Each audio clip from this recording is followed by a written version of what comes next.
All right, time for today's three-stock lunch. We're going to take a look at three Dow components making moves after reporting results. Here with our trades is Aadil Zaman, partner at Wall Street Alliance Group. First up, we've got Aadil, 3M, best Dow performer today after a beat on first quarter earnings, but the company cutting its dividend. This puts an end to 6 decades worth of dividend increases. Your trade here on 3M. Great to be with you, Tyler. For us, this would be, and we would sell because, typically we like companies like this, which have, slow growth and pay a good dividend, but they're stable. But 3M, I'm afraid, has been the opposite of stable. The stock has been, for the past 5 years, down more than 30%. Sales are going in the wrong direction. They have a host of litigation issues that they're facing. So for us, this would be an avoid. Next up is Coca-Cola, Aadil, topping Q1 estimates, hiking its revenue outlook, and it shared, or the shares, I should say, are lower by 0.8%. What's the trade?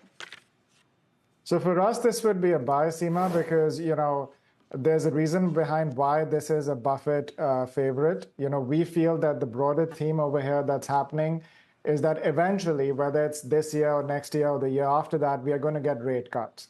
When that happens, we feel that the near $6 trillion that is sitting in money market will flow to dividend-paying companies like Coca-Cola, which for the past 62 years has consecutively raised its dividend year after year. And consequently, conversely, if they don't get rate cuts, Coca-Cola could also be viewed as a safe haven, so it could potentially do well under both scenarios. So that's why for us, this would be a buy. It wins even if we lose. That sounds great. All right, let's go to McDonald's. It missed its first quarter estimate. Same-store comps falling short of expectations. Middle Eastern boycotts weighing on sales. Aadil, what's your take here on Mickey D?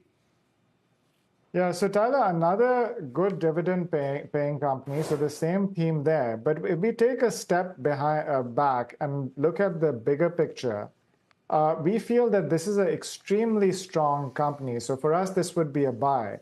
They have over 90% of their restaurants are franchises, and majority of them don't own the building. So they have to pay McDonald's rent. So McDonald's makes money on the high margin rent and on the high margin franchise fee.